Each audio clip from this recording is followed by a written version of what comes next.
Step away from that Ferrari, you broke little fraud. Nobody believes someone like you owns a car like that. This is my driveway, ma'am. That is my house, and the Ferrari is legally registered under my name. Stop pretending. You're only making yourself look worse.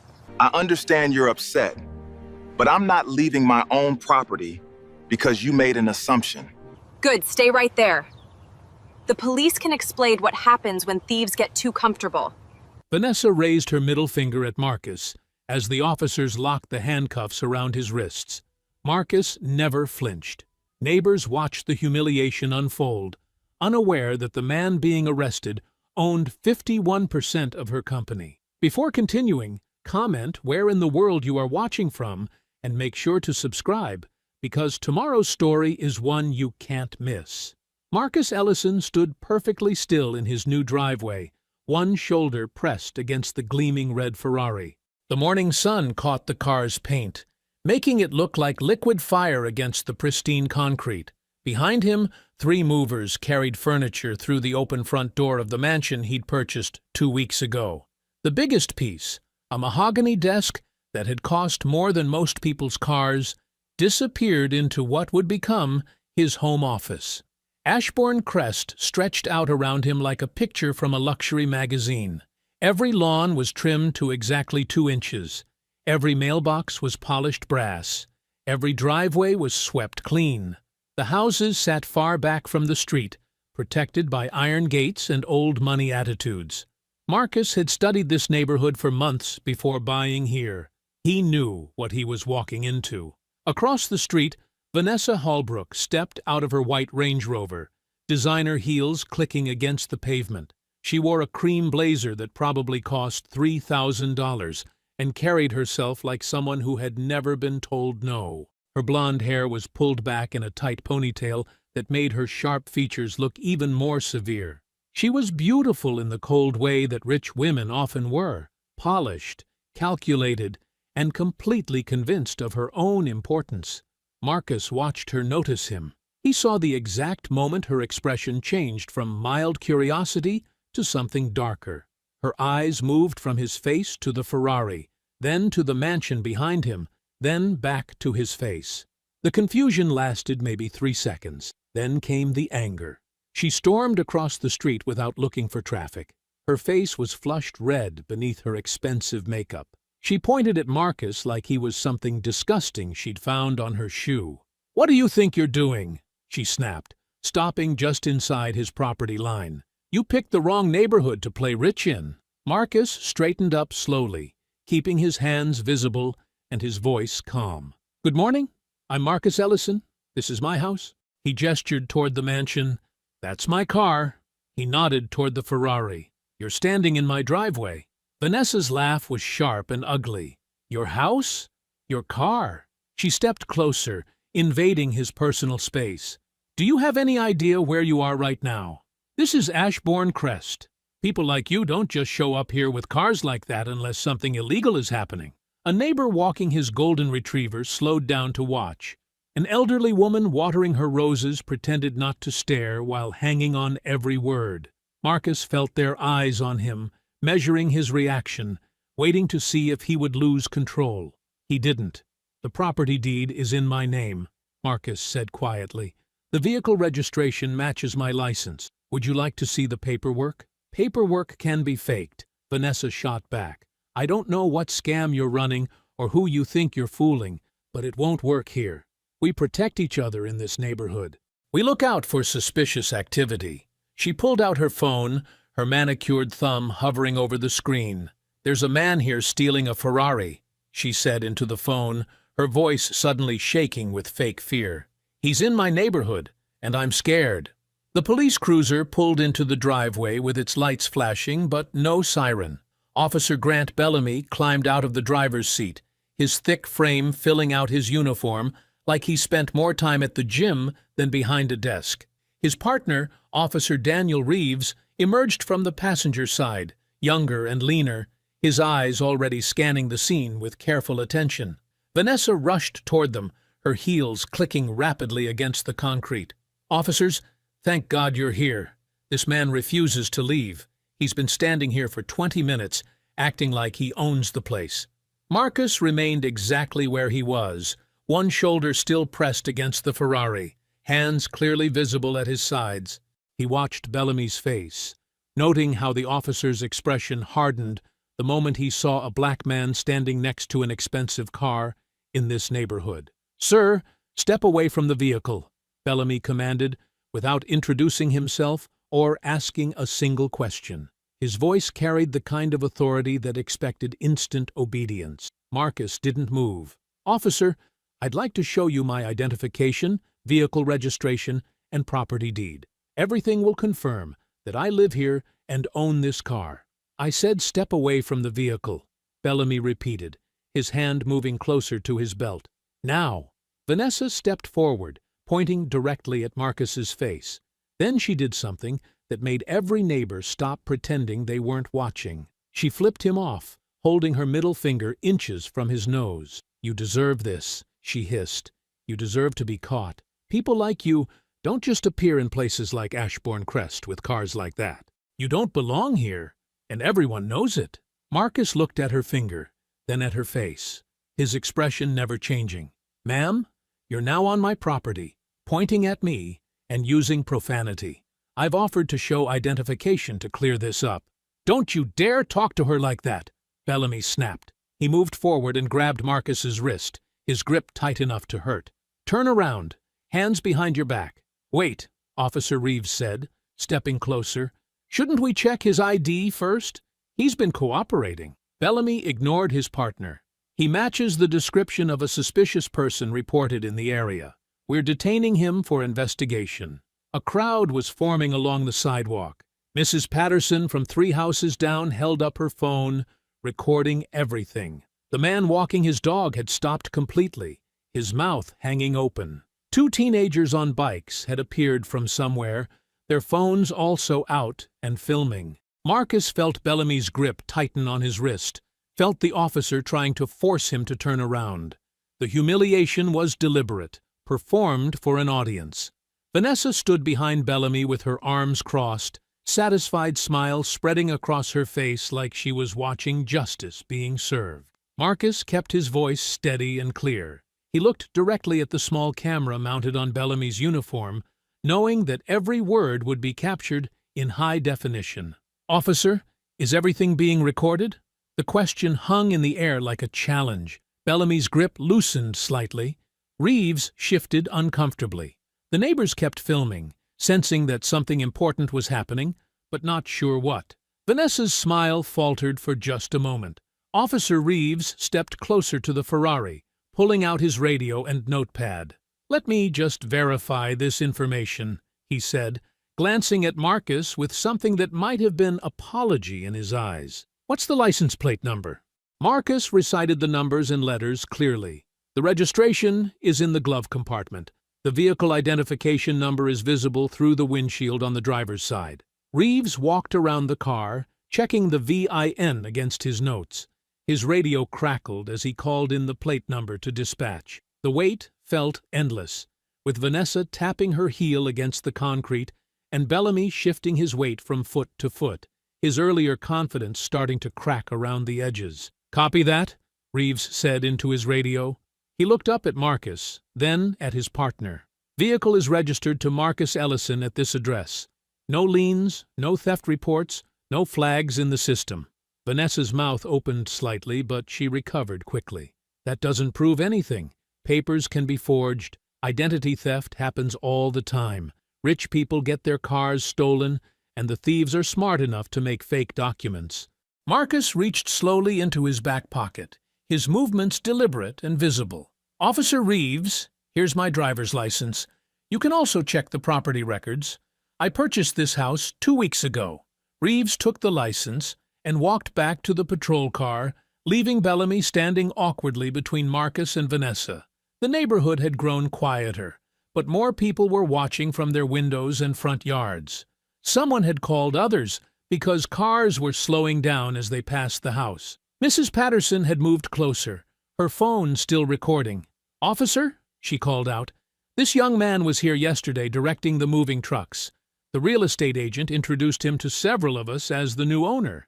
Bellamy shot her a look that could have frozen water. "Ma'am, please step back and let us handle this investigation."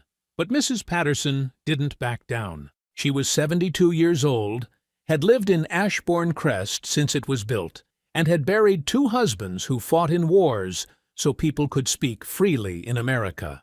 "I'm standing on a public sidewalk, Officer Bellamy, and I'm telling you what I witnessed with my own eyes." Reeves returned with the information, his face grim. Property records confirm Marcus Ellison purchased this residence on October 15th for $2.1 million. Cash transaction? No mortgage. Everything checks out completely. The silence stretched like a rubber band about to snap. Vanessa's face had gone pale except for 2 bright spots of red on her cheeks. Bellamy looked like he wanted to disappear into his uniform. Marcus spoke into that silence, his voice carrying clearly to everyone watching. "Officers, I want this false report documented officially. Miss Halbrook accused me of stealing my own car from my own driveway without asking a single question or requesting identification. She made assumptions based on my appearance and her prejudices." "Now wait just a minute," Vanessa exploded. "I don't have to apologize for being cautious. This neighborhood has standards, and when someone doesn't look like they belong—" "What exactly do I not look like?" Marcus interrupted, his calm tone making her words sound even more poisonous. "What should someone look like to belong in the house they purchased legally?" Vanessa's mouth worked soundlessly for a moment. Around them, neighbors were shaking their heads, some looking embarrassed by association. The teenagers on bikes had their phones pointed directly at her now, and she seemed to realize for the first time that her words were being recorded by multiple people. Bellamy cleared his throat. "Mr. Ellison, you're free to go. Sorry for the misunderstanding." "This isn't a misunderstanding," Marcus said firmly.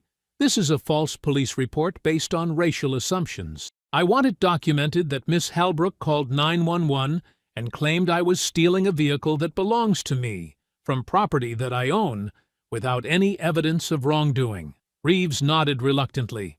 "We'll include that in our report, sir." Bellamy was already walking toward the patrol car, his shoulders tight with embarrassment. Being corrected in front of this many witnesses would hurt his reputation in the community, and everyone knew it. As the officers reached their vehicle, Vanessa stepped closer to Marcus, close enough that the phones couldn't pick up her words. Her voice was barely above a whisper, but it carried pure venom. "You may have won this little scene," she hissed, "but you will never belong in Ashbourne Crest." Marcus watched the patrol car disappear around the corner before turning toward his front door. The movers were hauling the last few boxes from their truck, their efficiency a sharp contrast to the chaos that had just unfolded in his driveway. He nodded to the crew chief, a weathered man named Rodriguez, who had supervised dozens of executive relocations without ever seeing one turn into a police incident. "Everything good here, Mr. Ellison?" Rodriguez asked, wiping sweat from his forehead with a work towel. "Just a neighbor who jumped to conclusions," Marcus replied calmly. "How much more do you have?" "Maybe 20 minutes. The bedroom furniture and your home office set up." Marcus glanced across the street where Vanessa stood on her covered porch, her phone pressed to her ear. Even from this distance, he could see the animated gestures she was making with her free hand. Her cream blazer caught the afternoon light as she paced back and forth, clearly agitated. "Take your time," Marcus told Rodriguez. "I'll be inside setting up the security system." The house felt different now that it was his, not just the legal ownership, but the earned right to exist in this space without justification. The hardwood floors gleamed under the afternoon sun streaming through tall windows. The rooms were spacious but not showy, designed for comfort rather than intimidation. This was exactly what he had wanted, a quiet place where success spoke through quality rather than flash. Marcus pulled out his phone and began documenting the afternoon's events while they were fresh. He typed detailed notes about every exchange, every witness, every word Vanessa had spoken.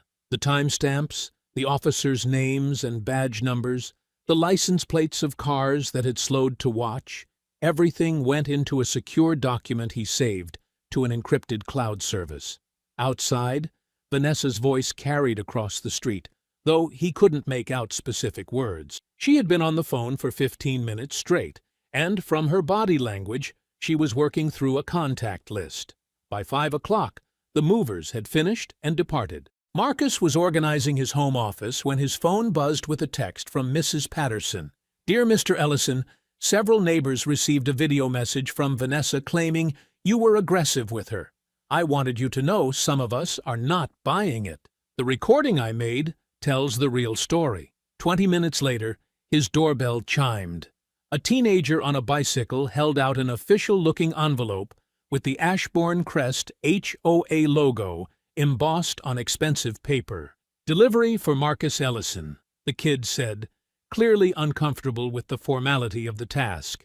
Marcus signed for it and waited until the boy pedaled away before opening the envelope. The letter was printed on HOA letterhead with today's date and an urgent red stamp across the top. "Notice of Community Conduct Violation. Dear Mr. Ellison, the Ashbourne Crest Homeowners Association has received multiple complaints regarding aggressive and threatening behavior exhibited by you toward a long-standing community member on October 15th. According to witness reports, you engaged in confrontational conduct that made residents feel unsafe in their own neighborhood. As per HOA Guidelines Section 7.3, any behavior that threatens community harmony or resident safety is grounds for immediate review. You are hereby notified that a formal hearing will be scheduled within 10 business days to address these allegations. Failure to attend this hearing or resolve these concerns may result in financial penalties and restrictions on your property usage rights.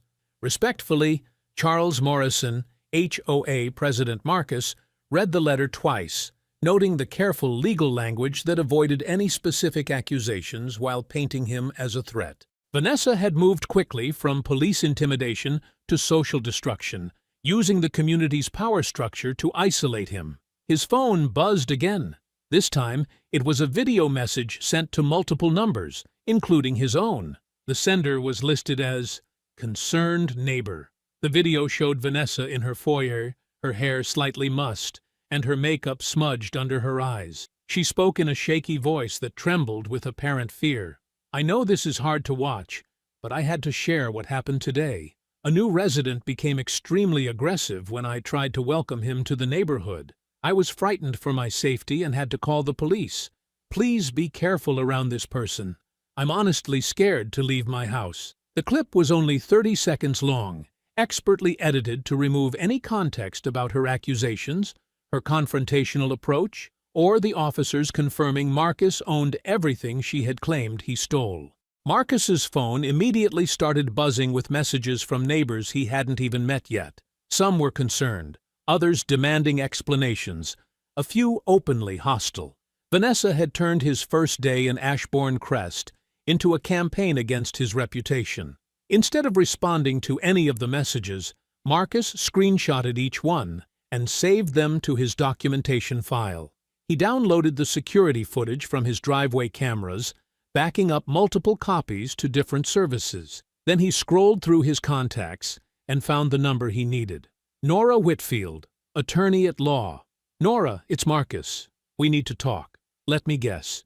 Your new neighbors rolled out the welcome wagon?" "Something like that. I need legal advice about a false HOA complaint and what looks like an organized character assassination campaign." Nora's voice sharpened immediately. "Don't respond to anything publicly yet. Don't defend yourself on social media or neighborhood apps. Document everything they send you, but stay completely silent until we can review what we're dealing with. Can you be in my office tomorrow morning? I'll be there at 8. Good. And Marcus, whatever they're planning, let them commit to it fully before we show them why that was a mistake." After ending the call, Marcus walked to his laptop and opened a password-protected folder buried deep in his file system. He clicked on a document labeled Halbrook Dynamics Majority Acquisition and stared at the screen for a long moment. Tomorrow, Vanessa Halbrook would discover that the man she was trying to destroy through community pressure owned 51% of the company that employed her. The house settled into silence as midnight approached. Marcus sat in his home office, the only light coming from his laptop screen, and a single desk lamp casting long shadows across unpacked boxes. Through the window, Ashbourne Crest looked peaceful and expensive, with manicured lawns glowing under decorative streetlights. But Marcus knew that behind those perfect facades, Vanessa's edited video was spreading like poison through group chats and neighborhood apps. His phone had stopped buzzing an hour ago, but the damage was already done. 37 messages from neighbors he'd never met, 12 missed calls from local news outlets who somehow got his number, 3 emails from the HOA board requesting emergency discussions about community safety. Marcus opened the secure folder on his laptop and pulled up a document that would change everything tomorrow morning. The acquisition agreement was thick with legal language, but the key facts were simple and devastating. Halbrook Dynamics, Incorporated. Majority shareholder, Marcus Ellison. Ownership, percentage, 51%. Acquisition date, October 15th. Purchase price, $47.3 million. He scrolled through the employee directory until he found the name that made his jaw tighten. There it was, listed under the Communications Department. Vanessa Halbrook, Public Relations Director Employee. ID HD-2847. Department Head, Corporate Communications, Salary Grade, Executive Level 3, Security Clearance, Confidential.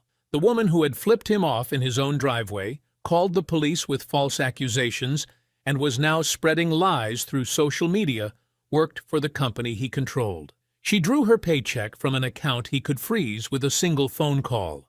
Marcus clicked open another file labeled Financial Analysis, Confidential. The numbers told a story of corporate desperation that the Halbrook family had been hiding from their employees and the public. Declining revenues, mounting legal bills, and 3 major lawsuits that threatened to bankrupt the company entirely. The police surveillance contracts were particularly interesting. Halbrook Dynamics had been selling monitoring software to 17 different police departments across the state, including the one that had responded to Vanessa's call.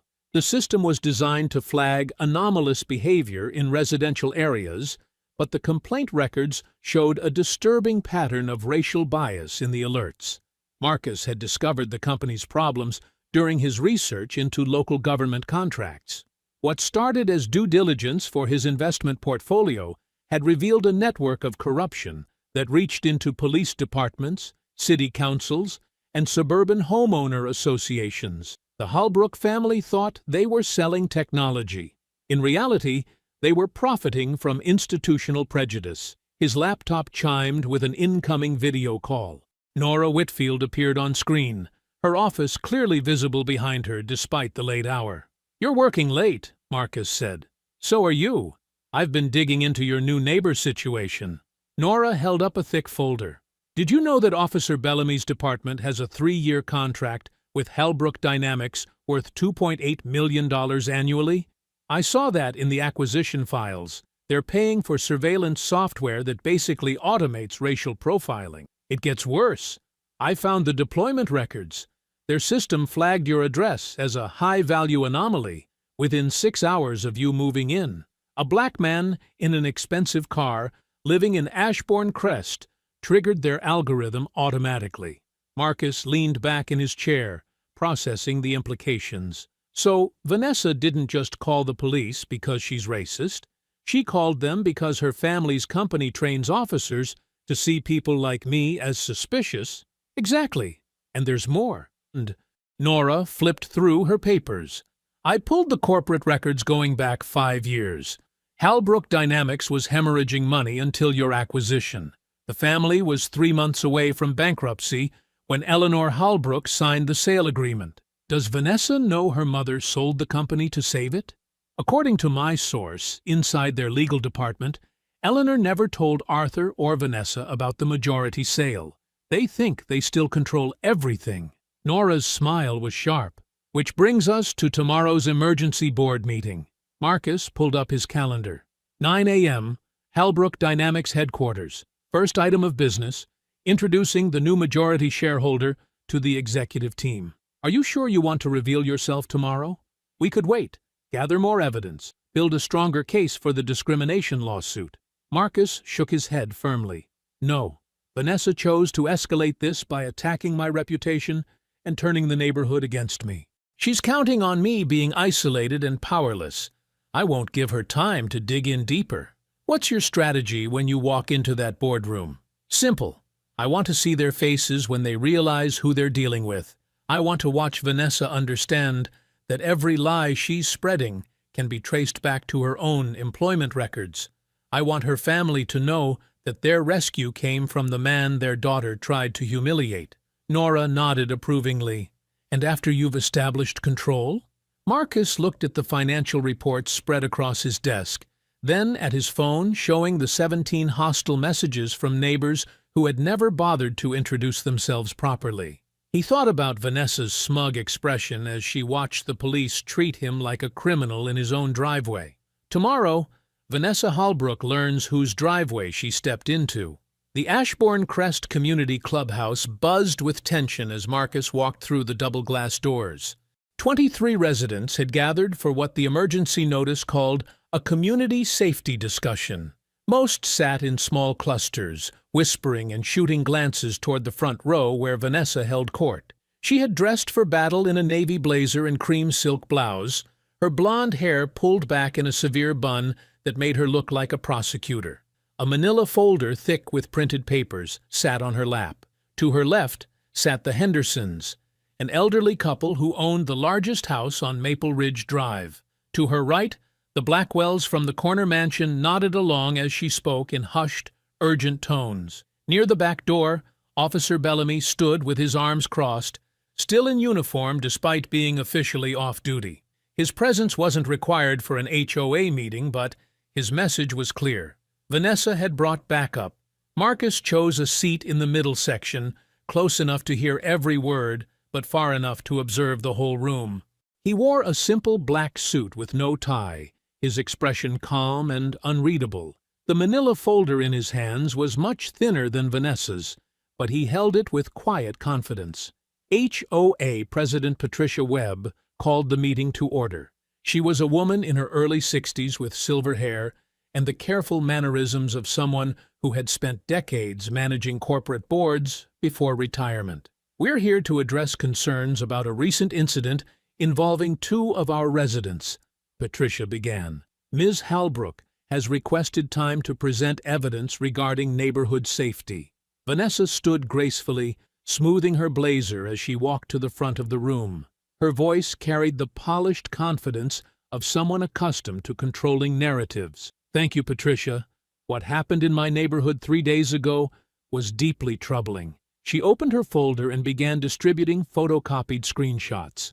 This man, she gestured toward Marcus without looking at him directly, became verbally aggressive when I asked reasonable questions about his presence in our community.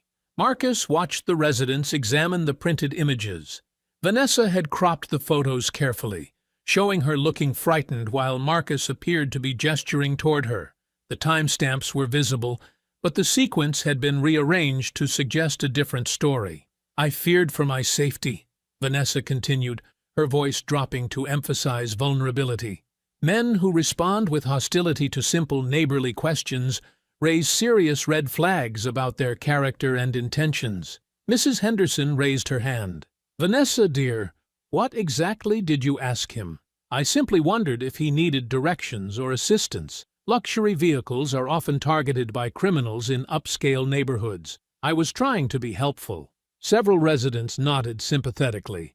Marcus remained silent, taking notes in his folder. Vanessa's confidence grew as she sensed the room's support. When I politely asked about his business here, he became immediately confrontational. He raised his voice, made threatening gestures, and refused to provide simple explanations that any innocent person would offer gladly. Officer Bellamy stepped forward slightly, his presence reinforcing Vanessa's narrative without him needing to speak. The edited video I've shared shows exactly what happened, Vanessa said, her tone becoming sharper. This kind of aggressive behavior has no place in Ashbourne Crest. We have families here. Children play in these streets. We cannot allow intimidation tactics to make our neighbors feel unsafe in their own community. Patricia Webb nodded gravely. Thank you, Ms. Halbrook. Mr. Ellison, would you like to respond to these allegations? Marcus stood slowly, his movements deliberate and unthreatening. I would like the full video to be played, not just these edited screenshots. Vanessa's jaw tightened. The images clearly show fragments, Marcus interrupted quietly. Pieces taken out of context. I'm asking for the complete recording to be viewed by everyone here. Patricia looked uncomfortable. Mr. Ellison, we're not a court of law. Ms. Halbrook has provided sufficient. I have my own driveway footage, Marcus said, holding up a flash drive. Security cameras that recorded the entire interaction from beginning to end. The room fell silent. Officer Bellamy's posture stiffened. Vanessa's face went pale beneath her makeup. That's not necessary, Patricia said quickly. We can review the evidence privately. No. Marcus's voice carried quiet authority that made several residents sit up straighter. If Ms. Halbrook wants to use video evidence to question my character publicly, then the complete truth should be available for everyone to judge. Marcus walked to the front of the room and plugged the drive into the clubhouse's presentation system. The large wall-mounted screen flickered to life, showing a clear view of his driveway from the morning of the incident. The timestamp read 8:47 a.m. as the video began. Marcus could be seen standing beside his red Ferrari while movers carried boxes toward his front door. His posture was relaxed, his hands visible, his expression calm. At 8:52 a.m., Vanessa appeared at the edge of the frame, striding across the lawn with her finger already pointed at Marcus. Even without audio, her body language was unmistakably aggressive. Marcus turned up the volume. Vanessa's voice rang through the clubhouse speakers. You picked the wrong neighborhood to play rich in, buddy. That car doesn't belong to you, and neither does that house.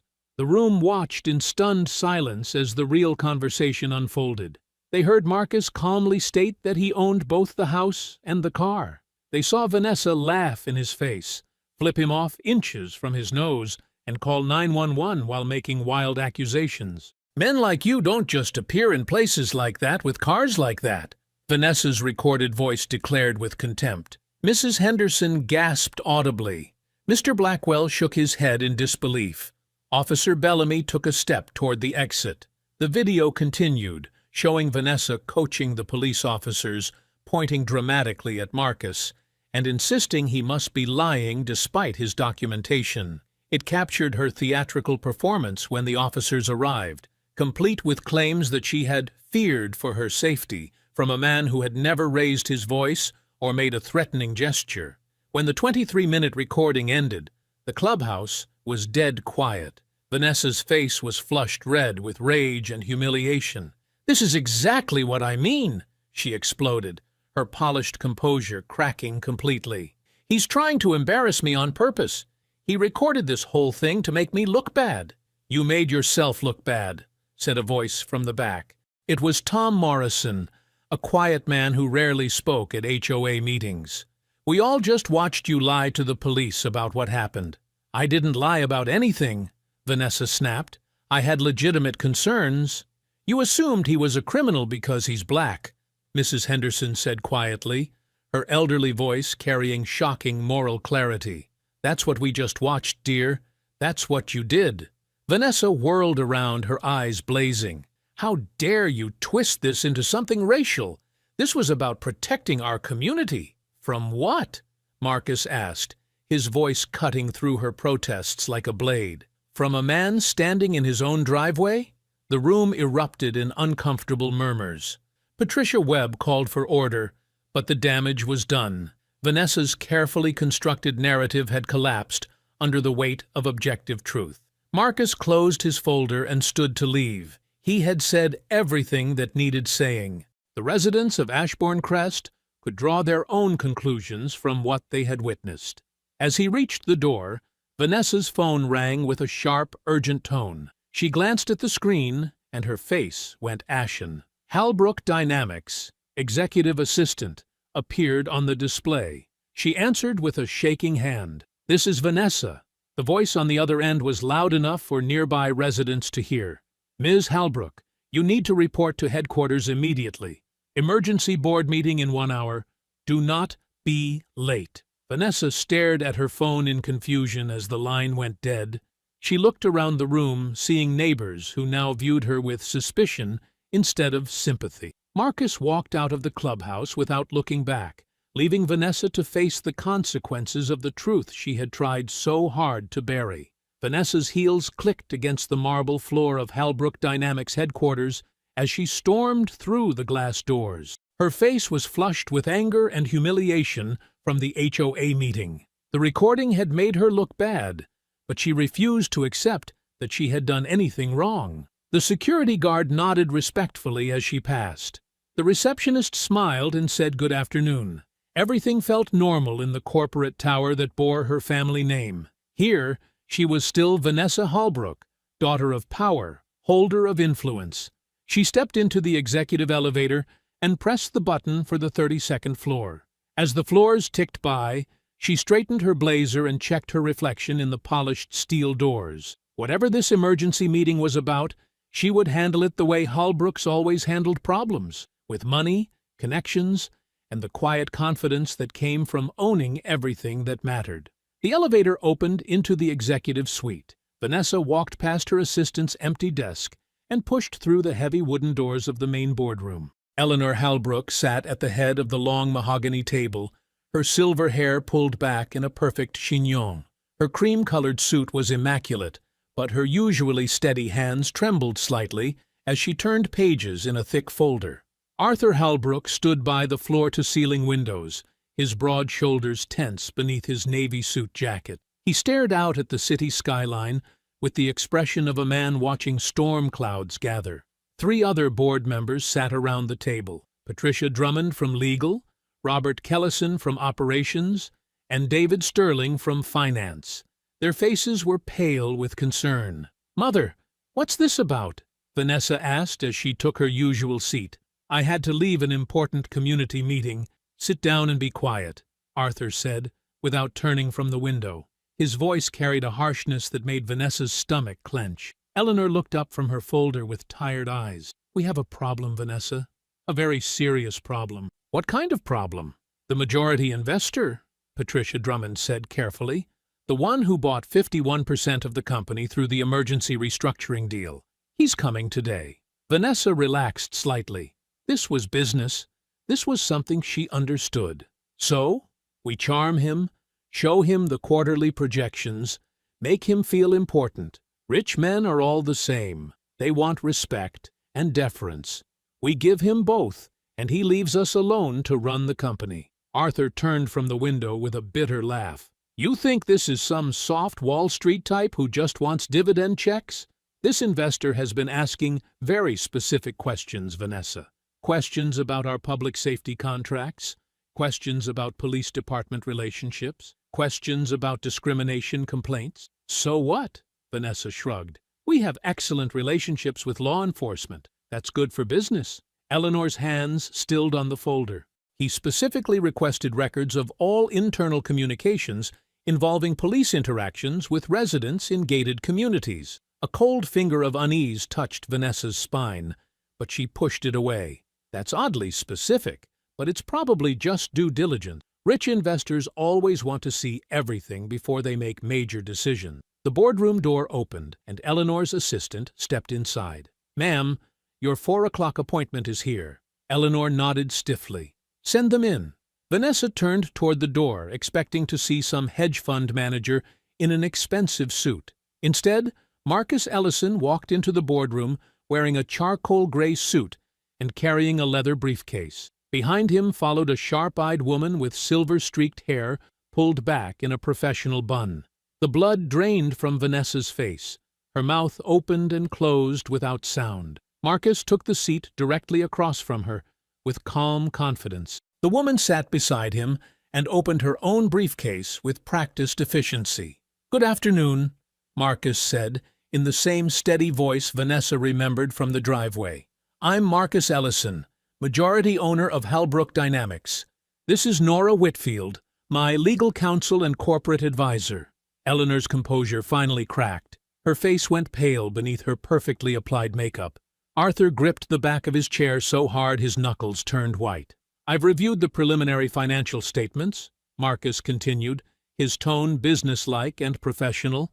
"Now, I need access to complete records. Specifically, I want all documentation related to public safety technology contracts, police department partnerships, internal discrimination complaints, and any communications between company employees and law enforcement personnel." Patricia Drummond cleared her throat nervously. "Mr. Ellison, those are very comprehensive requests. Some of that information might be considered sensitive." "Ms. Drummond," Nora Whitfield interrupted smoothly, "my client owns 51% of this company. There is no information too sensitive for the majority shareholder to review." Arthur found his voice, though it shook with rage. "You may have bought shares, but that doesn't mean you understand how this company operates. We have relationships, agreements, understandings that go back decades, relationships that apparently include coordinating with local police to target minority residents in affluent neighborhoods," Marcus said quietly. The room fell silent except for the hum of the air conditioning system. Marcus turned his steady gaze to Vanessa, who sat frozen in her chair like a deer caught in headlights. When he spoke, his voice carried the weight of absolute authority. "You did not call the police on a stranger. You called them on your majority owner." The boardroom felt smaller now, as if Marcus's presence had shifted the very air pressure. Eleanor closed her folder and leaned back in her leather chair, the fight draining from her face. Arthur remained standing by the window, but his shoulders had sagged in defeat. Marcus opened his briefcase and withdrew a tablet. "Ms. Drummond, I need the legal team to produce all contracts with municipal police departments from the last 5 years. Mr. Sterling, I want complete financial records for the Public Safety Technology Division. Mrs. Halbrook, I need access to all internal communications regarding the SafeWatch Community Alert System." Patricia Drummond's face went white. "The SafeWatch system? Sir, that's our most sensitive proprietary." "It's my proprietary system now," Marcus interrupted, "and I want to understand exactly how it works." Robert Kellison shifted uncomfortably in his seat. "Mr. Ellison, the SafeWatch platform is a sophisticated neighborhood security solution. It allows residents to report suspicious activity, and our software analyzes patterns to help law enforcement respond more effectively by flagging certain people as high risk based on their race and income level," Marcus said flatly. The silence stretched until it became unbearable. David Sterling finally spoke up, his voice barely above a whisper. "The system doesn't use race as a direct input variable, but it uses zip codes, property values, employment status, and resident complaint frequency," Nora Whitfield said, consulting her own notes, "which creates the same discriminatory results while providing legal cover." Marcus turned his tablet to face the board. "I've already obtained preliminary data from 3 police departments that use your system. In the last 18 months, the SafeWatch platform flagged over 200 individuals as potential neighborhood threats. 93% were Black or Hispanic. 87% were in affluent neighborhoods where they didn't live." Vanessa finally found her voice. "That's not discrimination. That's just data. If certain people keep showing up where they don't belong, like me in my own driveway?" Marcus asked quietly. The question hung in the air like a blade. Vanessa's mouth opened and closed without sound. Marcus swiped to another screen on his tablet. "Your system sold reporting software to 17 police departments in this region. Officer Bellamy's department has been using it for 8 months. When Ms. Halbrook called about a suspicious person in Ashbourne Crest, the system automatically elevated her complaint to priority status because she's a verified resident reporting about someone it didn't recognize." Arthur turned from the window, his face red with anger. "You're talking about public safety technology that protects communities. I'm talking about a profit-driven system that turns neighborhood paranoia into police action," Marcus replied. "Your daughter didn't just call 911. She activated an algorithm designed to treat wealthy white complaints as more credible than basic evidence." Eleanor spoke for the first time since Marcus had entered the room. The SafeWatch system was developed in response to legitimate security concerns from our residential clients. We provide tools that help law enforcement prioritize their resources based on discrimination disguised as data science. Nora Whitfield opened her own tablet and began reading. Internal complaint filed March 15th. Maria Santos, certified home health aide, detained for 20 minutes while caring for an elderly client in Riverside Estates after SafeWatch flagged her as a repeat anomaly. Complaint filed April 2nd. David Jackson, licensed contractor, questioned by police while making a delivery to Willow Ridge after the system labeled him a potential threat pattern. She looked up at Vanessa. Should I continue? I have 37 similar complaints from the last year alone. Vanessa's face had gone pale, but her voice remained defiant. Those are isolated incidents. The system works exactly as designed to criminalize black and brown people in white neighborhoods, Marcus finished. Yes, it does work as designed. Patricia Drummond cleared her throat nervously. Mr. Ellison, I want to assure you that Halbrook Dynamics follows all federal and state guidelines regarding guidelines that your PR department helped write, Marcus said, turning back to Vanessa. I found your quotes in 3 industry publications defending predictive policing software. You called it essential community protection technology in Security Today magazine. You wrote an op-ed in Police Chief Monthly titled, Why Neighborhood Intelligence Systems Save Lives. Vanessa's hands trembled as she gripped the edge of the conference table. I was defending legitimate business interests. You were defending a system that would inevitably be used against people who look like me, Marcus said. And when that system worked exactly as you designed it to work, you acted surprised that I was treated like a criminal in my own driveway. The boardroom door opened, and Eleanor's assistant stepped inside again. Ma'am, the legal and compliance teams are assembled in Conference Room B with the requested files. Marcus stood, straightening his suit jacket. Good. Ms. Whitfield will review everything with them. I'm ordering an independent audit of all SafeWatch operations, client contracts, and complaint resolution procedures. The audit will be conducted by Brennan and Associates, and they will have complete access to company records. Arthur slammed his hand on the window. You can't just waltz in here and destroy everything we've built. I'm not destroying anything, Marcus replied calmly. I'm revealing what was already there. As the board members began filing out of the room, Vanessa remained seated, her face buried in her hands. When she thought no one was looking, she pulled out her phone and typed quickly under the table. Her message was simple.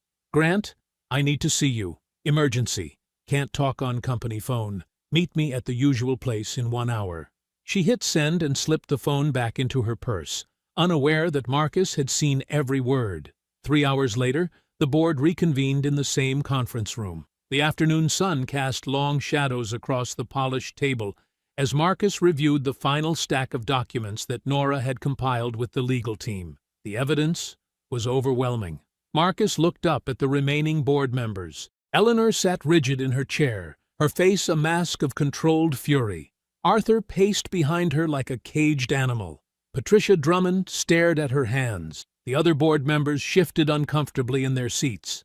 The audit results are preliminary but conclusive, Marcus said, his voice steady and professional. Ms. Vanessa Halbrook has used her position as Public Relations Director to actively promote discriminatory technology, while personally benefiting from the police relationships those contracts created. He placed a printed email on the table. This message from Ms. Halbrook to Officer Bellamy's captain was sent 2 weeks before my incident. She recommended expanding the SafeWatch pilot program to include enhanced response protocols for upscale residential communities. She specifically suggested that verified residents receive priority credibility when reporting suspicious persons. Eleanor's voice was ice cold. Vanessa was conducting legitimate business outreach. She was designing a system to weaponize her own biases, Marcus interrupted. And when I moved into Ashbourne Crest, she used that exact system against me. Nora opened her laptop and turned it toward the board. Ms. Halbrook also used company resources to coordinate with neighborhood associations in 3 counties. She provided them with direct contact information for officers who use Halbrook technology. She essentially created a network where wealthy residents could bypass normal police procedures. Marcus stood and walked to the window, looking down at the parking lot where Vanessa's white BMW sat in its reserved executive space. Based on these findings, I'm recommending immediate suspension of Ms. Vanessa Halbrook, pending a full investigation into misconduct, misuse of company influence, and actions that have caused severe reputational harm to Halbrook Dynamics. The silence stretched for nearly a minute. Patricia Drummond finally spoke.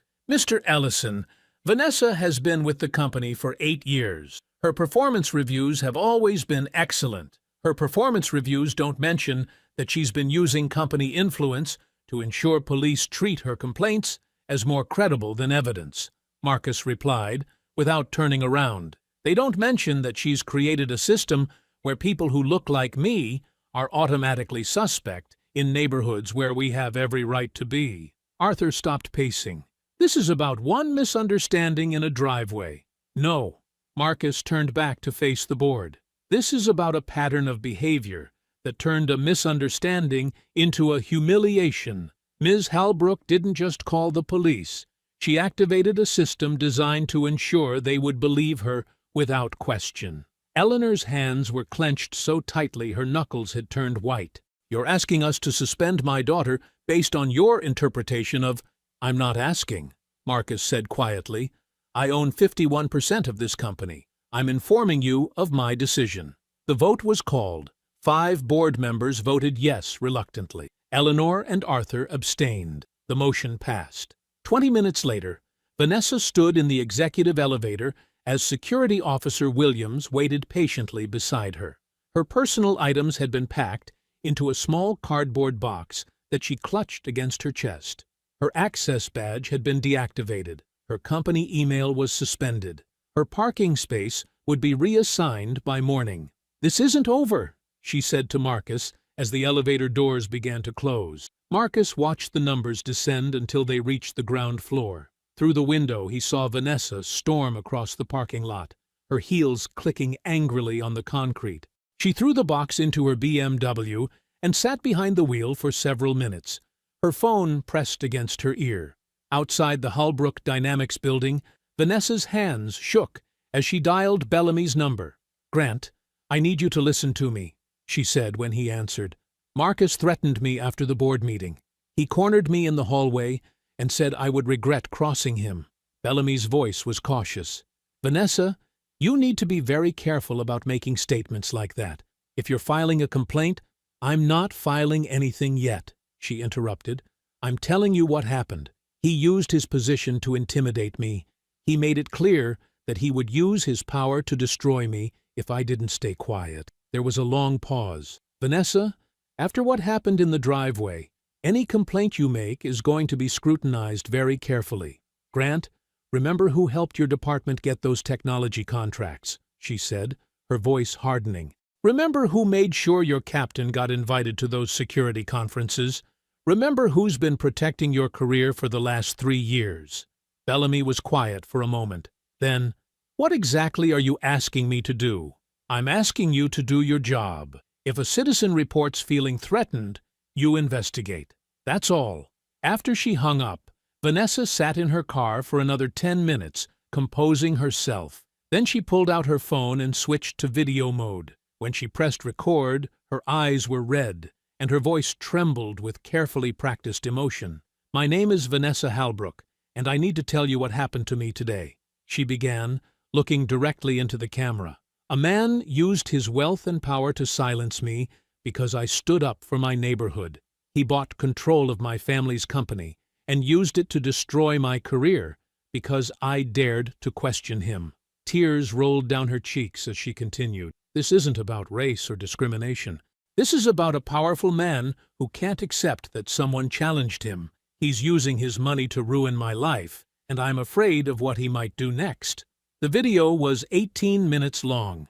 By the time she finished, Vanessa had transformed herself from a suspended executive into a victim of corporate bullying. She uploaded it to 3 social media platforms and sent the link to every contact in her phone. That evening, Marcus returned home to Ashbourne Crest, unaware that his phone had 17 missed calls and 43 text messages. The video had already been shared over 2,000 times. He parked the Ferrari in his driveway and walked toward his front door, thinking about the day's victories. Vanessa was suspended. The audit was proceeding. The truth was finally coming to light. 2 miles away, Officer Bellamy was already drafting an incident report that would change everything. The Ferrari's engine ticked softly in the evening quiet as Marcus stepped out of the driver's seat. His tie was loose after the long board meeting, but his shoulders were straight. Today had been a victory. Vanessa was suspended. The audit was moving forward. The truth was finally breaking through. He walked toward his front door, keys in hand, thinking about the phone call he would make to Nora. She would want to hear about Eleanor's face when the vote was called, about Arthur's silence, about how Vanessa had looked when Security Officer Williams escorted her to the elevator. The sound of engines made him pause. 2 police cruisers turned the corner onto Magnolia Drive, their headlights cutting through the twilight. Marcus watched them approach, a cold weight settling in his stomach. The cars moved slowly, deliberately, like predators closing in. Behind him, porch lights began switching on. Neighbors stepped outside. The same faces that had watched him get questioned in this driveway 3 days ago were gathering again. The cruisers stopped at the curb. Officer Bellamy stepped out first, his hand resting on his belt. Officer Reeves emerged from the passenger side, his expression troubled but determined. "Marcus Ellison," Bellamy called out, his voice carrying across the quiet street. "We need to speak with you." Marcus stood perfectly still beside the Ferrari. His hands were visible. His voice was calm.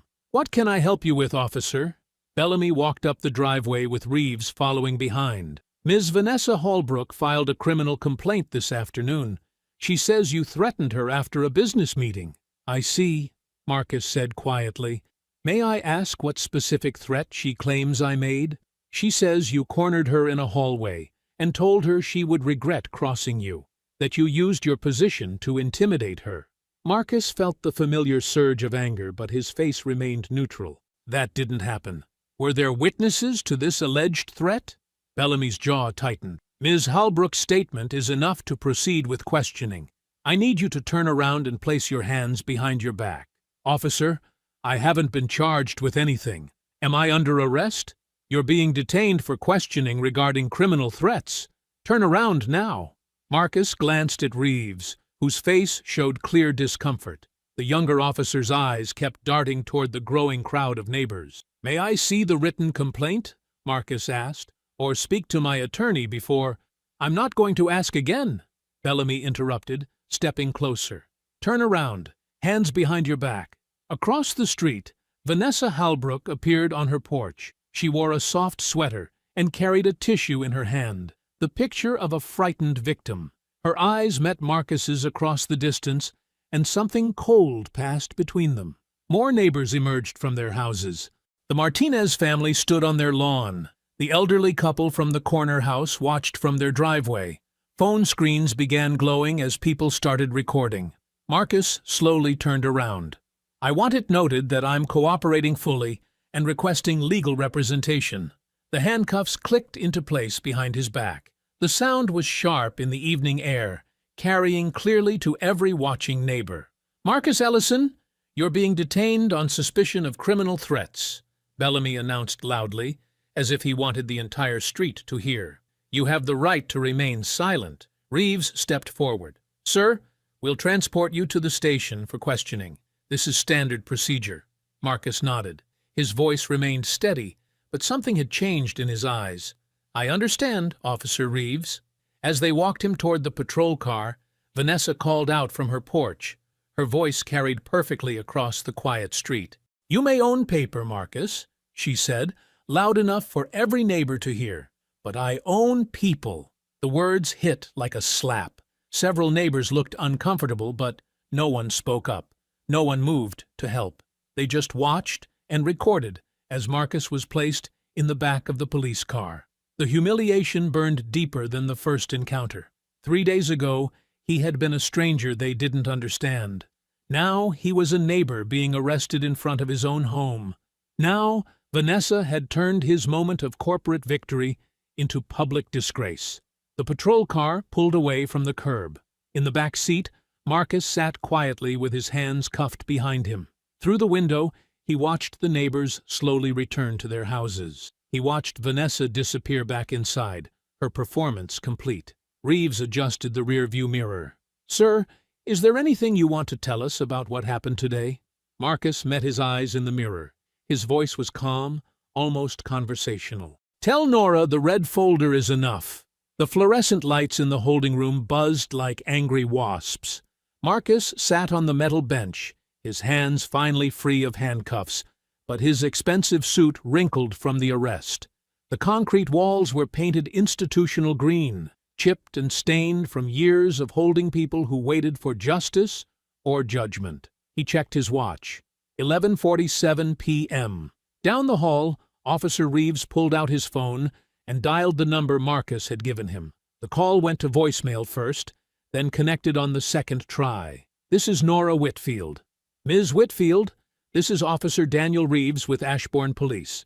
I have your client, Marcus Ellison, in custody. He asked me to tell you that the red folder is enough." A pause, then Nora's voice sharpened. "Where is he being held?" "Ashbourne Station, holding room 3. He's requesting counsel before any questioning." "I'll be there in 20 minutes. Do not interview him until I arrive." Reeves glanced toward Bellamy's desk. "Yes, ma'am." Across town, Nora's black BMW pulled into the empty parking lot of Whitfield and Associates. Her heels clicked against the asphalt as she hurried toward the glass doors of her law office. She had worked with Marcus for 8 years.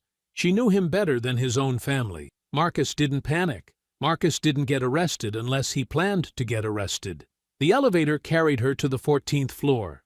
Her office overlooked the city's financial district, where Halbrook Dynamics occupied 3 floors of gleaming steel and glass. She unlocked her desk drawer and pulled out a red manila folder marked Emergency Protocol, ME. Inside were documents Marcus had prepared 3 days ago before his first board meeting at Halbrook Dynamics, before Vanessa's suspension, before tonight's arrest. The first item was a USB drive containing the original driveway footage from his home security system. Vanessa flipping him off. Vanessa calling 911 with false accusations. Officer Bellamy treating Marcus as guilty before asking questions. The second item was audio from the HOA meeting, legally recorded on Marcus's phone. Vanessa saying Marcus wasn't the kind of person who fits the character of Ashbourne Crest.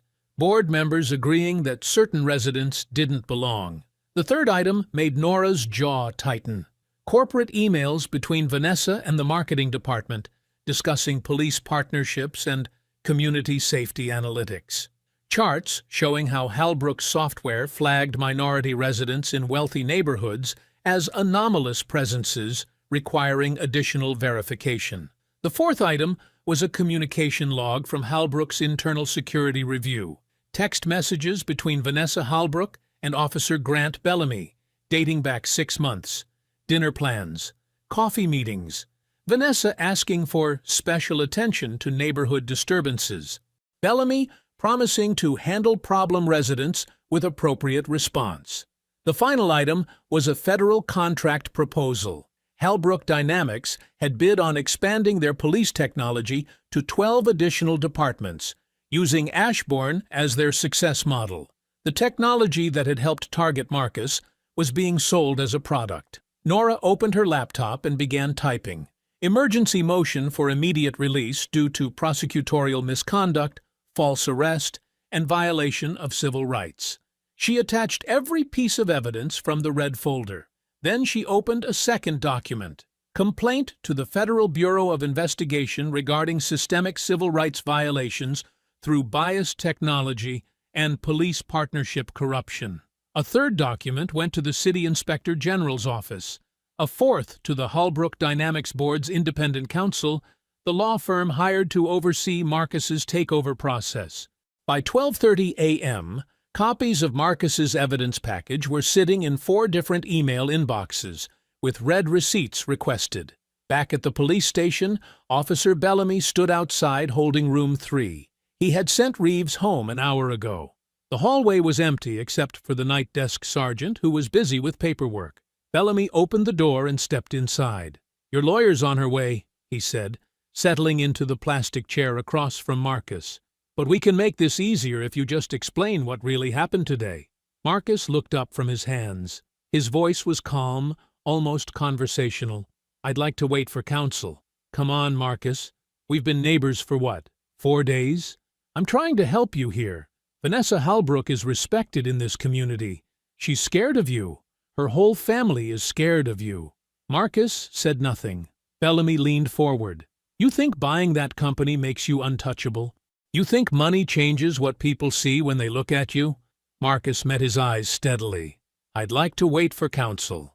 You can sit here all night if you want, but eventually you're going to have to answer for what you've done, for what you are." The holding room door opened. Nora Whitfield stepped inside wearing a black coat over her business suit, her silver hair pulled back severely. She carried a leather briefcase and a look that could cut glass. "Officer Bellamy," she said coolly, "step away from my client." Bellamy stood slowly. "We're just having a conversation." "No, you're attempting to interrogate a detained suspect without counsel present. The conversation is over." Bellamy's face flushed, but he moved toward the door. "Your client made threats against a respected member of this community, counselor. That's not going to disappear because you show up with paperwork." Nora opened her briefcase and pulled out a thick folder. "Officer, by sunrise tomorrow, this entire department's relationship with Halbrook Dynamics will be under federal investigation. I suggest you focus on protecting yourself instead of continuing to protect people who never cared about protecting you." Bellamy's confident expression flickered. "What's that supposed to mean?" "It means your text messages with Vanessa Halbrook are evidence now. It means your response patterns in wealthy neighborhoods versus poor neighborhoods are being analyzed.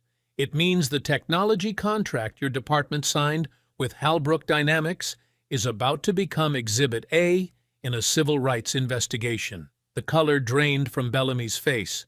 He looked at Marcus, then back at Nora. "You're bluffing." Nora pulled out her phone and scrolled through her recent emails. "FBI Field Office, received at 12:31 a.m. City Inspector General, received at 12:33 a.m.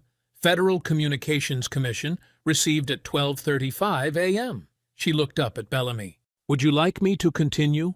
Bellamy left the room without another word. Nora sat down across from Marcus. "Are you hurt?" "No, just tired of being treated like a criminal in my own neighborhood." "Well, that's about to change." She opened the folder and showed him copies of the documents. "Everything you prepared is being reviewed right now. Emergency motion filed. Federal complaints submitted." Marcus nodded. "And the board?" "Eleanor Halbrook is about to have a very unpleasant morning." Nora checked her watch. "Actually, she's about to have a very unpleasant phone call in about 3 minutes." She dialed Eleanor's private number. The call connected on the first ring. "This is Eleanor Halbrook." "Mrs. Halbrook, this is Nora Whitfield, counsel for Marcus Ellison. I'm calling to inform you that your daughter has made a serious mistake tonight." A pause. "Ms. Whitfield, it's nearly 1 o'clock in the morning." "Yes, it is." "And by sunrise, your family's conspiracy with the Ashbourne Police Department may become front-page news. I suggest you prepare accordingly." The Halbrook Dynamics building stood dark against the pre-dawn sky, its glass facade reflecting the empty parking lot below. Only one floor showed light, the executive level, where Eleanor Halbrook sat alone in the private conference suite at 4:47 a.m. She wore a navy blazer over a white blouse, her silver hair perfectly styled despite the early hour. Her hands rested flat on the polished mahogany table, but her fingers trembled slightly. The coffee cup beside her had gone cold an hour ago. The conference room door opened. Nora Whitfield stepped inside carrying 2 briefcases and wearing the same black coat from the police station. Her expression was sharp and professional, like a surgeon preparing to operate. "Mrs. Halbrook, thank you for meeting on such short notice." Eleanor didn't stand. "Ms. Whitfield, I trust this emergency couldn't wait until business hours. Nora set her briefcases on the table and opened the first one. Your daughter is currently at your home with your husband, trying to craft a media response to her arrest of Marcus Ellison. They believe they can control this story. Vanessa was protecting herself and our community from the majority owner of this company. Nora pulled out a thick file and placed it on the table between them. The man your family invited to save Halbrook Dynamics from complete financial collapse. Eleanor's composure cracked for just a moment. Her eyes flicked to the file, then back to Nora's face. I don't know what you think you've discovered, but authorization of emergency capital investment, dated 6 months ago. Nora opened the file and slid the first document across the table. Your signature, Mrs. Halbrook, approving the sale of 51% of company shares to Ellison Holdings, LLC. The blood drained from Eleanor's face. She stared at the document like it might disappear if she looked hard enough. Nora continued relentlessly. Board Resolution 2024-03, approving the terms of acquisition. Your signature again. Purchase Agreement Amendment, extending Marcus Ellison's authority over corporate operations. Your signature a third time. Eleanor's voice came out as barely a whisper. Those documents are confidential. They were, until your daughter decided to wage war against the man who owns this building. Nora pulled out a second set of papers. Marcus asked me to review his acquisition files after Vanessa's first attack. Imagine my surprise when I discovered that his new neighbor had personally negotiated his purchase of her family's company. Eleanor closed her eyes. You don't understand. The company was dying. We had lawsuits from 12 different cities. The surveillance contracts were falling apart. The board was preparing to vote for bankruptcy. So you sold control to Marcus without telling Vanessa or Arthur. I saved the company. Eleanor's voice rose. Then she caught herself and looked around the empty conference room. I saved our family's legacy. I preserved the Halbrook name. Nora opened her second briefcase and pulled out a legal pad covered with notes. Mrs. Halbrook, let me explain what your daughter doesn't know.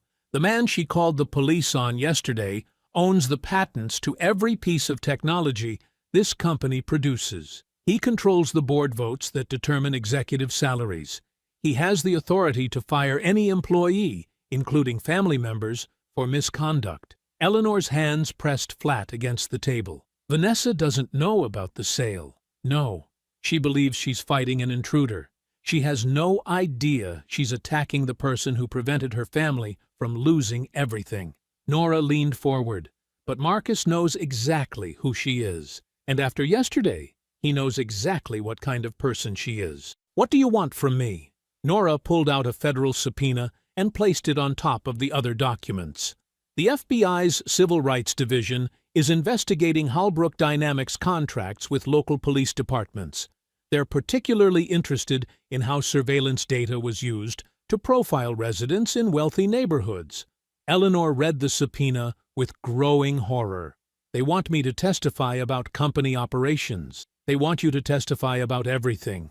The police contracts, the surveillance algorithms, the board's knowledge of discriminatory practices, the hidden sale to Marcus. Nora's voice was calm but merciless. You can cooperate voluntarily, or you can explain to federal investigators why you concealed material information from shareholders while profiting from biased technology. I never authorized discriminatory practices, but you authorized the contracts that enabled them. You signed the purchase agreements for the surveillance software. You approved the police partnerships. Nora pointed to the stack of documents. Your signatures are on every major decision that created this mess. Eleanor stared at the papers spread across the table. Months of secret deals, hidden acquisitions, and family lies exposed in black and white. If I cooperate, what happens to Vanessa? That depends on what she does next.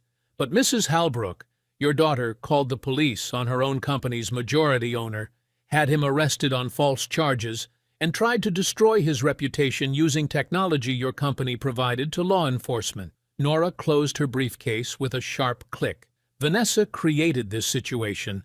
You just gave Marcus the tools to finish it. Eleanor looked out the conference room windows at the lightening sky. Somewhere across town, Vanessa was probably still planning her next attack, still believing she had the power to destroy Marcus Ellison. She had no idea that her own mother had already given him everything he needed. "I'll testify," Eleanor said quietly. "I'll tell them everything." Nora stood and gathered her files. "The hearing has been moved to this afternoon at 2 o'clock. I suggest you prepare your family for what's coming." At sunrise, Marcus walked out of the Ashbourne police station as a free man. The charges had been dropped pending investigation. Officer Bellamy was nowhere to be seen. Nora waited beside her car in the parking lot, holding 2 cups of coffee and looking satisfied. "How do you feel?" she asked, handing him the coffee. Marcus took a sip and looked back at the police station. "Like I'm about to watch a very expensive house of cards fall down. The hearing's been moved to this afternoon. Eleanor is going to cooperate fully." Nora smiled. "By sunset today, everyone in Ashbourne Crest will know exactly who you are and exactly what Vanessa tried to do to you." Marcus nodded and got into his car. "Then let's finish this." The county civil hearing room buzzed with tension as Marcus entered through the main doors that afternoon. Reporters clustered around the entrance, cameras flashing as he walked beside Nora toward the plaintiff's table. He wore a simple dark suit and moved with the same calm confidence he'd shown in his driveway 24 hours earlier. Outside, Vanessa had arrived in a black SUV with Arthur beside her. She stepped out wearing a cream-colored dress and pearl earrings, her hair pulled back in a style that suggested vulnerability rather than authority. The cameras loved her. She paused on the courthouse steps, dabbing at her eyes with a tissue while Arthur placed a protective hand on her shoulder. "This has been the most terrifying experience of my life," she told the reporters, her voice trembling just enough to sound genuine. "No woman should have to fear for her safety in her own neighborhood. I only hope justice will be served today." Officer Bellamy stood behind them in his dress uniform, looking uncomfortable but determined. His presence was meant to suggest official support for Vanessa's version of events. Inside the hearing room, Marcus took his seat and surveyed the crowd. Half the residents of Ashbourne Crest had shown up, along with reporters from 3 local news stations and a blogger who specialized in exposing wealthy corruption. The room felt electric with anticipation. Judge Patricia Morrison called the proceedings to order at exactly 2 o'clock. She was a black woman in her 50s with steel-gray hair and no patience for theatrics. "This hearing will determine whether probable cause existed for the arrest of Marcus Ellison and whether civil rights violations occurred during the incident in question." Vanessa's attorney spoke first, painting her as a frightened neighbor who'd acted reasonably when confronted by a suspicious stranger. The lawyer showed the edited video clip that had circulated through the HOA, emphasizing Vanessa's apparent fear and Marcus's imposing presence. "My client exercised appropriate caution when she observed an unidentified individual in possession of an expensive vehicle in her exclusive neighborhood," the attorney argued. Her call to law enforcement was both justified and necessary for community safety. Several Ashbourne Crest residents nodded in agreement. They still believed Vanessa's carefully crafted narrative. Then Nora stood up. "Your Honor, the defense would like to present the complete unedited footage from the incident in question." She connected her laptop to the courtroom's display system. This video was captured by Mr. Ellison's doorbell camera and clearly shows the actual sequence of events. The screen filled with crystal-clear footage of Marcus's driveway.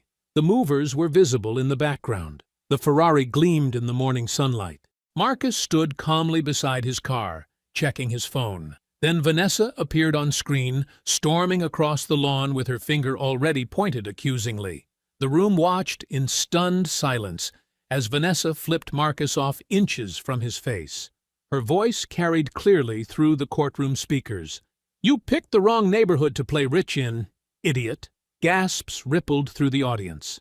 This was not the frightened woman they'd seen in the edited clip. Marcus's response was equally clear.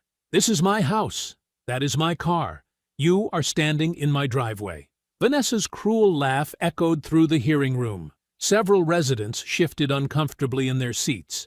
The video continued, showing Vanessa's 911 call filled with assumptions and accusations, the officer's arrival, and Bellamy's immediate hostile treatment of Marcus, despite his cooperation. "Stop this," Vanessa whispered to her attorney, but her voice carried in the silent room. Nora paused the video at the moment Reeves checked the Ferrari's registration and found Marcus's name. "Your Honor, the defense would also like to present audio from the Ashbourne Crest HOA emergency meeting held the following evening." She played the recording of Vanessa dismissing Marcus as not the kind of person who fits the character of Ashbourne Crest, and her angry demand that he be removed from the community. Arthur Halbrook's face had turned pale. He was beginning to understand that his daughter had publicly humiliated the man who now controlled their family's future. Officer Reeves was called to testify next. He walked to the witness stand with obvious reluctance, avoiding eye contact with Bellamy. "Officer Reeves, did Mr. Ellison cooperate fully with your investigation?" Nora asked. "Yes, ma'am. He provided identification, vehicle registration, and property deed immediately upon request. Everything checked out perfectly." "Did you or your partner have any legal justification for continued detention after confirming ownership?" Reeves glanced at Bellamy, then looked down. "No, ma'am. Mr. Ellison had committed no crime and posed no threat. Yet he was arrested 24 hours later on charges that have since been dropped?" "That's correct." Vanessa couldn't contain herself any longer. She shot to her feet, pointing at Marcus. "He threatened me. He used his position to intimidate my family." "Ms. Halbrook, you will remain seated," Judge Morrison commanded sharply. "You don't understand what kind of man he is." Vanessa's voice rose higher, her carefully constructed image cracking. "He's trying to destroy everything we've built. Ms. Halbrook, I will not warn you again." But Vanessa was beyond listening. "He doesn't belong in our neighborhood. He doesn't understand our values." Marcus remained perfectly still, his hands folded on the table. He didn't gloat. He didn't smirk. He simply watched as Vanessa exposed herself exactly as he'd known she would. Judge Morrison's gavel cracked like thunder. "Ms. Halbrook, you are in contempt. One more outburst, and you will be removed from this courtroom." Vanessa finally sat down, but her face was flushed with rage and desperation. Arthur tried to calm her, but she shrugged him off. Nora returned to her table and picked up a thick manila folder. "Your Honor, the defense has one more piece of evidence to present. This file contains communications between Ms. Halbrook, Officer Bellamy, and representatives of Halbrook Dynamics regarding the police surveillance contracts that have been servicing Ashbourne Crest for the past 18 months. The courtroom fell silent. Even the reporters stopped typing. Marcus watched Vanessa's face drain of color as she realized what Nora was about to reveal. The web of corruption was about to unravel completely. Nora opened the manila folder with deliberate precision. The rustling of papers seemed unnaturally loud in the tense courtroom. "Your Honor, these are text messages exchanged between Ms. Vanessa Halbrook and Officer Grant Bellamy in the 48 hours following her suspension from Halbrook Dynamics." Nora's voice carried the weight of undeniable evidence. The messages were recovered through a federal subpoena of departmental communications. She displayed the first message on the courtroom screen. Vanessa's number was clearly visible, along with a timestamp from 2 days after the board meeting. "Vanessa Halbrook, 11:42 p.m. Grant, we need to talk. The situation with our neighbor has gotten out of hand." "Officer Bellamy, 11:45 p.m. What do you need?" "Vanessa Halbrook, 11:47 p.m. He thinks he can waltz into our community and threaten decent families. We need to put him back in his place before this gets worse." "Officer Bellamy, 11:52 p.m. What are you suggesting?" "Vanessa Halbrook, 11:54 p.m. You know exactly what I'm suggesting. People like him need to understand there are consequences for stepping out of line." Gasps echoed through the courtroom. Arthur Halbrook stared at his daughter in horror. Eleanor's face had turned ashen. Nora continued displaying the messages. "The conversation escalates from there, Your Honor. Ms. Halbrook suggests that Mr. Ellison could be charged with harassment or intimidation based on her testimony alone. The next message appeared. Vanessa Halbrook, 12:08 a.m. He won't expect it. These people always think they're untouchable once they get a little power, but we both know how the system really works. Vanessa was shaking her head frantically, whispering harsh words to her attorney, but the evidence was undeniable. Your Honor, Nora announced, the defense calls Eleanor Halbrook to testify. Eleanor rose slowly from the gallery, her elegant composure cracking. She walked to the witness stand like a woman heading to her execution. Mrs. Halbrook, what is your relationship to Halbrook Dynamics? I am the chairwoman of the board. Eleanor's voice was barely audible. And what is Mr. Marcus Ellison's relationship to Halbrook Dynamics? Eleanor closed her eyes. The courtroom held its breath. Mr. Ellison owns 51% of the company. He is the majority shareholder. The courtroom exploded. Reporters began typing furiously. Residents turned to each other in shock and disbelief. Arthur Holbrook shot to his feet like a man struck by lightning. What did you say? Judge Morrison banged his gavel repeatedly. Order! Order in this courtroom. But Arthur was beyond hearing. He spun toward Marcus with pure rage blazing in his eyes. You planned this whole thing. Mr. Halbrook, sit down immediately, Judge Morrison commanded. Arthur ignored him completely, pointing an accusatory finger at his wife. Eleanor, what did you do? How could you sell our company to him? Eleanor's voice cracked. The company was dying, Arthur. We were 3 months from bankruptcy. The pension fund was empty. The federal investigators were closing in on the surveillance contracts. I had no choice. No choice? Arthur's voice echoed through the courtroom like a wounded animal. You sold our legacy to the man our daughter was trying to destroy? Vanessa had begun sobbing, her hands covering her face. The sound was raw and desperate. Mrs. Halbrook, Nora pressed, did you inform your daughter about the sale before her altercation with Mr. Ellison? No, I couldn't tell her. I couldn't tell either of them. Eleanor's tears flowed freely now. I was trying to protect the family name. I thought we could maintain appearances while Marcus handled the business restructuring quietly. The irony hung in the air like poison. Vanessa had humiliated and attacked the very man her mother had chosen to save their empire. Officer Bellamy stood abruptly and headed toward the exit, but 2 courthouse security officers blocked his path. Judge Morrison's voice cut through the chaos. Officer Bellamy, you will remain seated. I am referring this matter to the Internal Affairs Division and the Federal Bureau of Investigation for immediate review.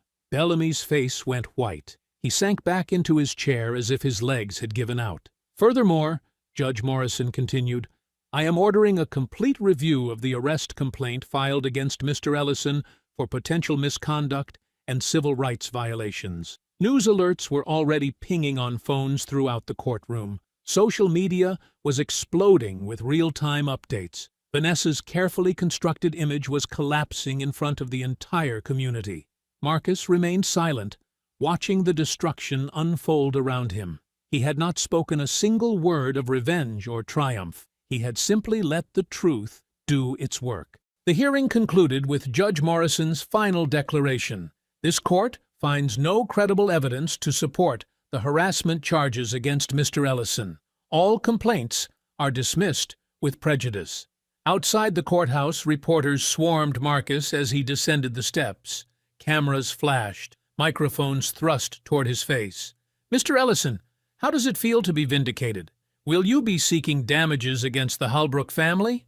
What's your response to the corruption allegations? Marcus paused on the courthouse steps, his voice calm and measured.